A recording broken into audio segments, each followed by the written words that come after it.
നിങ്ങൾ ബധിരർ എല്ലാവരും മണ്ടന്മാരാണ്. നിങ്ങൾ ബധിരനാണോ? നിങ്ങളും മണ്ടനാണ്. നിങ്ങളും ബധിരനാണോ? നിങ്ങളും മണ്ടനാണ്. ഞാൻ ബധിരനാണ്, ഞാനും ഒരു മണ്ടനാണ്. എല്ലാ ബധിരരും വിഡ്ഢികളാണ്. ഇന്ത്യയിൽ ഉടനീളമുള്ള എല്ലാ ബധിരരും മണ്ടന്മാരാണ്. അതെ, 1880 ഇറ്റലിയിൽ നടന്ന മിലാൻ സമ്മേളനത്തിന് ഒരുപാട് നന്ദി. കാരണം അവരാണ് ആംഗ്യഭാഷ നിർത്തലാക്കിയത്. അതിന് അങ്ങേയറ്റം അഭിനന്ദനങ്ങൾ.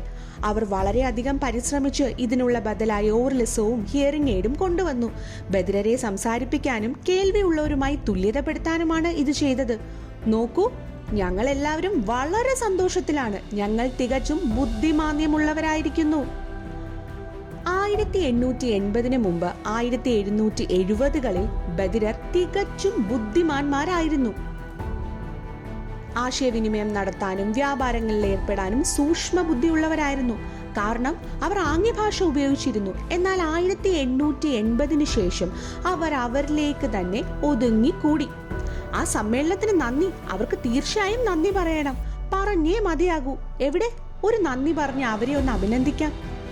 അതെ, നിങ്ങൾക്കറിയാമോ, 2010 കനേഡിയൻ സമ്മേളനത്തിൽ അവർ ഇതിനായി മാപ്പപേക്ഷിച്ചു. എന്നിട്ട് ആംഗ്യഭാഷയെ അതിയായി പിന്തുണയ്ക്കുകയും ചെയ്തു. അതുതന്നെ. എന്നിട്ട് എന്തെങ്കിലും ഒരു മാറ്റം സംഭവിച്ചോ? ബധിരർ ഇപ്പോഴും അതുപോലെ തന്നെ. 2022 ആയിട്ടും ബധിരർ ബുദ്ധിമാന്ദ്യമുള്ളവരായി തന്നെ തുടരുന്നു. അധ്യാപകരെ, അധ്യാപകരെ, നിങ്ങൾ മാറിയോ? ഇല്ല.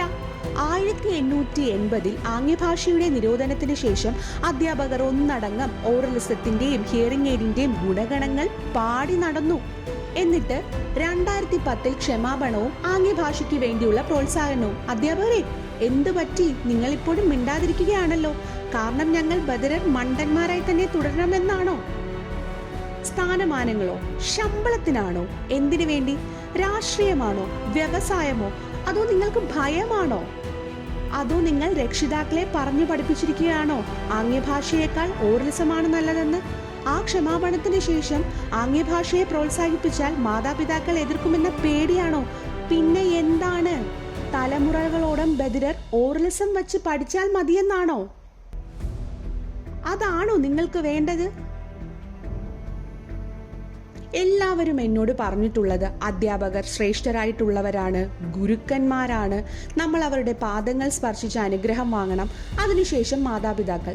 ഞാൻ യോജിക്കുന്നു. നമ്മൾ എല്ലാവരും തന്നെ ഗുരുക്കന്മാരെ ബഹുമാനിക്കുകയും അനുഗ്രഹം വാങ്ങുകയും ചെയ്യാറുണ്ട്.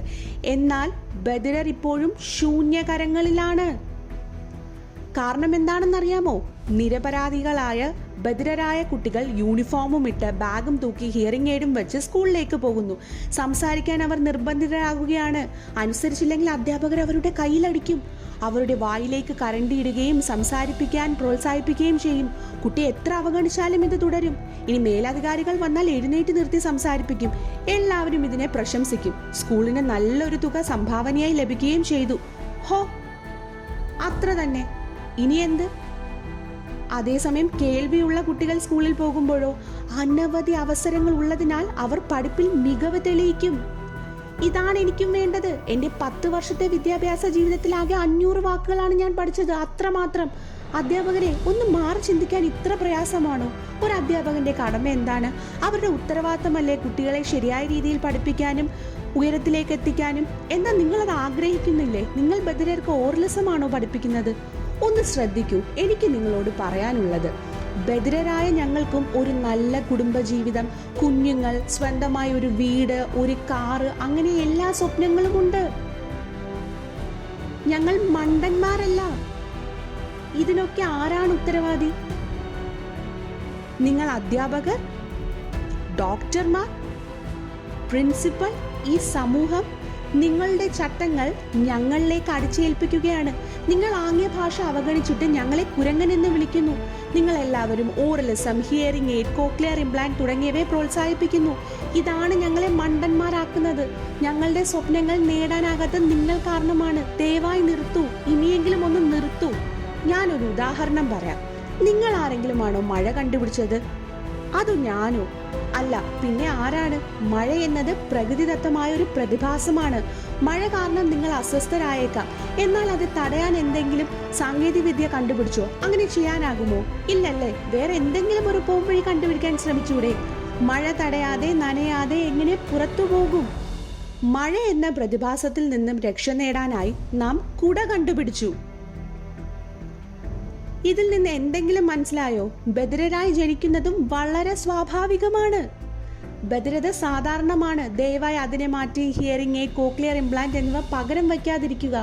ബധിരനായ ഒരു വ്യക്തിക്ക് ആവശ്യം വിദ്യാഭ്യാസമാണ്. ആംഗ്യഭാഷ അറിവിലൂടെ വളർച്ചയാണ് ആവശ്യം. വിദ്യാഭ്യാസത്തിന് ആവശ്യമുള്ള ഫണ്ട് കിട്ടുമോ എന്ന് ചോദിച്ചാൽ ഇല്ല. ഫണ്ടിന്റെ ആവശ്യം വിദ്യാഭ്യാസത്തിലുള്ള ഉന്നമനമാണെങ്കിൽ പോലും ഇല്ല. എന്നാൽ ഹിയറിംഗ് എയ്ഡിനോ കോക്ലിയർ ഇംപ്ലാന്റിനോ വേണ്ടിയാണെങ്കിൽ ഉടൻ തന്നെ ചെക്ക് തന്ന് തോളിൽ തട്ടും. ഇതൊന്ന് നിർത്താമോ പ്ലീസ്? സർക്കാർ ബധിരരെ കൊണ്ട് പൊറുതിമുട്ടിയിരിക്കുകയാണ്. അവർ നിത്യം സർക്കാരിനോട് തൊഴിൽ, പെൻഷൻ, കൺസെഷൻ എന്നീ ആവശ്യങ്ങൾ ചോദിച്ചുകൊണ്ടേയിരിക്കും. അവർ ഞങ്ങൾക്ക് സൗജന്യ താമസം വേണം, ഭക്ഷണം വേണം എന്ന് പറയും. സർക്കാരിന് ഇതിനാൽ മനം മടുത്തു തുടങ്ങി. സർക്കാർ തികച്ചും അതിശയത്തോടെയാണ് ഈ പെരുമാറ്റത്തെ നോക്കിക്കാണുന്നത്. ബധിരർ എന്നാൽ എല്ലാം സൗജന്യമായി കിട്ടണം എന്നാണ് പൊതുധാരണ. കാരണം അവർക്കിതിനെപ്പറ്റി ഒരറിവുമില്ല. സ്കൂളിൽ ആംഗ്യഭാഷയിലുള്ള വിദ്യാഭ്യാസമില്ല.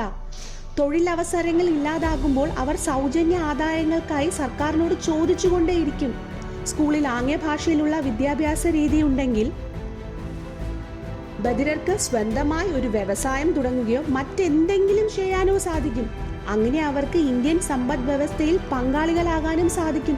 ഇതൊക്കെ സാധ്യമാണ്. അതെ, തീർച്ചയായും സാധ്യമാണ്. ഒന്ന് ശ്രമിക്കൂ. ഞങ്ങൾക്ക് വേണ്ടത് തരാൻ ഒന്ന് ശ്രമിച്ചു നോക്കൂ പ്ലീസ്. ബധിരരും അവരുടെ രക്ഷിതാക്കളും പരസ്പരം വെറുക്കുന്നു. ഈ ഇഷ്ടക്കേടിന്റെ കാരണം എന്താണെന്നോ? ബധിരരായ തങ്ങളുടെ കുട്ടികൾ വലിയ പ്രശ്നക്കാരാണെന്ന് രക്ഷിതാക്കളോട് പറയുന്ന അധ്യാപകർക്കും ഡോക്ടർമാർക്കും നന്ദി. ഇത് കേട്ടതും അവരോട് എങ്ങനെ സംസാരിക്കണമെന്നോർത്ത് രക്ഷിതാക്കൾ പരിഭ്രാന്തരാകുന്നു. രക്ഷിതാക്കൾ തങ്ങളോടല്ലാതെ സഹോദരങ്ങളോട് സംസാരിക്കുന്നത് കണ്ട് അവർക്ക് സ്വാഭാവികമായും ഒരു അകൽച്ചയും സ്നേഹക്കുറവും തോന്നും. കാരണം എന്തെന്നോ? ബധിരർക്ക് സ്കൂളിൽ നിന്ന് ഒരു അറിവും കിട്ടുന്നില്ല. അവർ സംസാരിക്കുമ്പോൾ അധ്യാപകർ അവരെ തോളിൽ തട്ടി അഭിനന്ദിക്കും. എന്നാൽ വീട്ടിലാകട്ടെ അവരോട് ശബ്ദം താഴ്ത്തി സംസാരിക്കാൻ ആവശ്യപ്പെടും. സ്കൂളിൽ പുകഴ്ത്തലും വീട്ടിൽ അതിനെതിരും. ഇനി വിവാഹകാര്യം എടുത്താൽ ഇവരെ മാറ്റി നിർത്തി സഹോദരങ്ങളുടെ വിവാഹം നടത്തും. വീടിന്റെ അടുത്ത അനന്തരാവകാശി ആയി ഇളയ മക്കൾക്ക് സ്ഥാനം നൽകും. അപ്പോഴും ഇവരുടെ ആഗ്രഹങ്ങൾ ആരും നോക്കാറില്ല. എന്തുകൊണ്ട്? ഞങ്ങളുടെ ജീവിതം ആകെ നശിക്കുകയാണെന്ന് നിങ്ങൾക്ക് മനസ്സിലാകുന്നില്ലേ? ഞങ്ങൾ എന്താ യന്ത്ര മനുഷ്യരാണോ? അതോ മരണത്തിലേക്ക് വലിച്ചെറിയാൻ പാകത്തിനുള്ള പാവകളോ? ഞങ്ങളുടെ ജീവിതത്തിന്റെ അർത്ഥം എന്താണ്? ഒന്ന് ആലോചിച്ചു നോക്കൂ. ഞാൻ പറഞ്ഞു തീർന്നില്ല. ഇനിയും ഒരുപാടുണ്ട്. ബധിരർ എന്തൊക്കെ ജോലിയാണ് ചെയ്യാറുള്ളത്? തൂപ്പുകാർ, അല്ലെങ്കിൽ മാളിൽ, എവിടെ ആയാലും ഒന്നും മിണ്ടാതെ ഇങ്ങനെ ജോലികൾ ചെയ്യുന്നു. അവരുടെ മുഖത്ത് ഒരു ആവേശവും ഉണ്ടാകാറില്ല. ക്ഷീണിച്ച് തിരികെ വീടെത്തി TV ഒന്ന് ഓണാക്കുമ്പോൾ എന്താണ് കാണുന്നത്? സംസാര ഭാഷ. എന്തെങ്കിലും മനസ്സിലാകുമോ?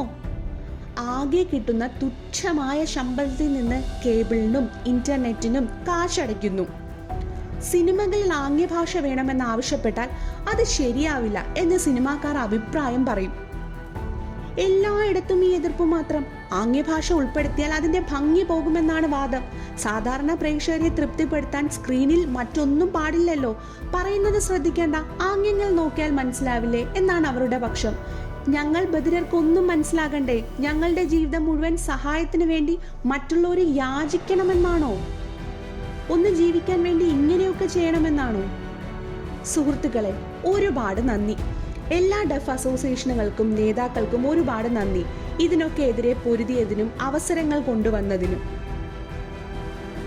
പഴയ കാലത്ത് ബധിരരായിട്ടുള്ളവരെ ഒരുപാട് ഉപദ്രവിച്ച് അവരെ കൊണ്ട് സംസാരിപ്പിച്ചിരുന്നു.